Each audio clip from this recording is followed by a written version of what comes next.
You didn't click this because you want to learn about me. You clicked because you want control. And before you deny that, pause. Control doesn't mean domination. It means understanding why people move the way they do before they realize it themselves. Now listen carefully. If you're here to copy tactics, this video will disappoint you. If you're here to understand people, stay until the end, before we go further. If you understand what I'm pointing at already, comment no explanations. Most people won't make it to the end. You should. Most people think control comes from power, from money, from status, from intelligence. That belief alone is why they never have it. I never chased control. I studied patterns. Here's something uncomfortable. People don't respond to strength. They respond to predictability. And the moment you understand what someone will do next, you no longer need to force them to do anything. You see, criminals didn't fear me because I was smarter. They feared me because I watched longer than they expected. This is where most of you fail. You rush to act. You rush to speak. You rush to prove something. That urgency isn't confidence. It's exposure. Let me break the illusion you probably believe in. You think controlling people means influencing them directly, convincing, persuading, manipulating. Wrong. Direct influence triggers resistance. Indirect observation creates inevitability. When I entered a room, I didn't assert dominance. I removed noise. I stayed quiet long enough for others to reveal themselves. Because people always leak who they are. They reveal it through impatience, through over-explaining, through emotional reactions they think no one notices. You don't need to interrogate people.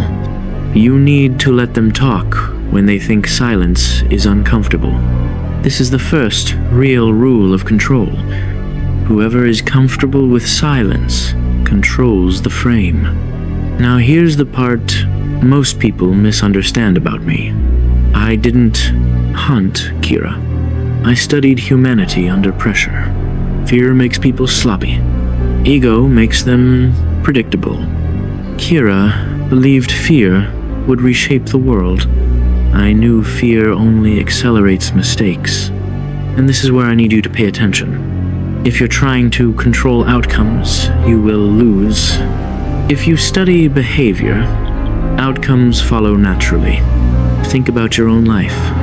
The arguments you lose, the situations where people outmaneuver you, the moments where you feel one step behind. It's not because you're stupid. It's because you react faster than you observe.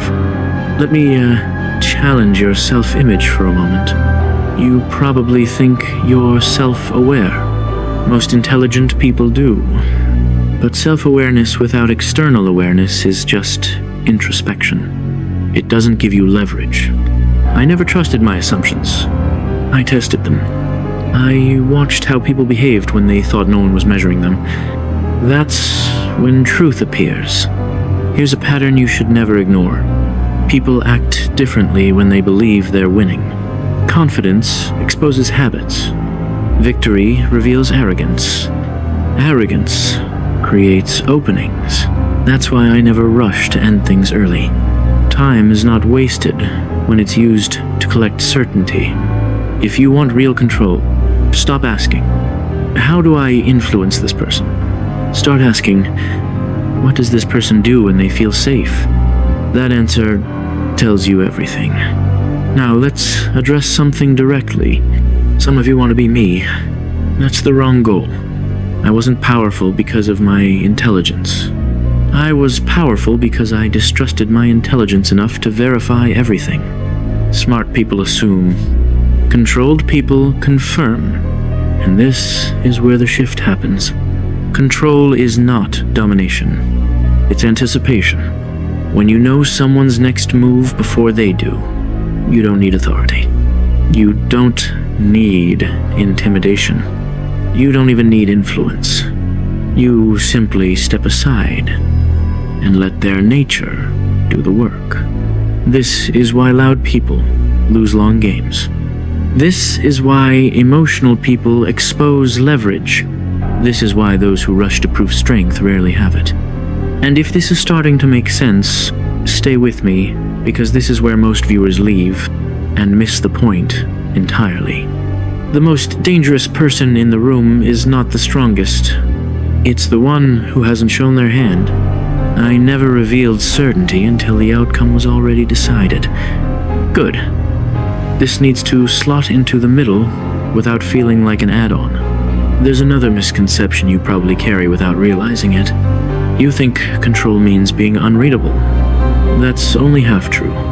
Being unreadable creates distance, but distance alone doesn't give leverage.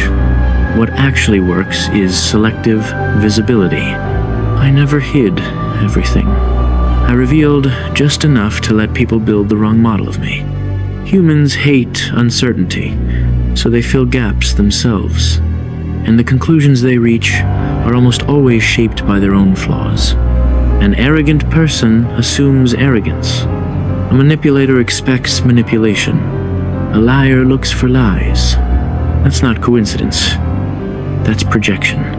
When someone believes they understand you, they stop testing you. That's the moment control begins. This is why reacting less matters more than reacting perfectly. Every emotional reaction teaches people how to move you. Every unnecessary explanation hands them a map. Silence doesn't confuse people forever. It pressures them into exposing patterns. Watch closely, and you'll notice something unsettling. Most people aren't strategic. They're habitual. They repeat what worked once. They cling to identities they're afraid to lose. They protect ego before outcome. I didn't need to overpower anyone. I let their habits outrun their judgment. And here's the part most viewers won't like. If people consistently misunderstand you, it's not because you're complex.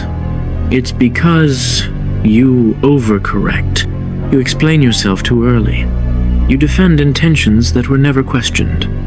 You rush to regain control that wasn't lost. True control feels slow, uncomfortable, almost passive. But by the time others realize what happened, the decision has already been made. Not by force, by patience. Most of you don't lose because you're weak. You lose because you interrupt the process too early. Observe longer. Speak later. Decide last. And if you understand this not emotionally, but structurally, you won't need to chase control ever again. It will arrive quietly, just like I do.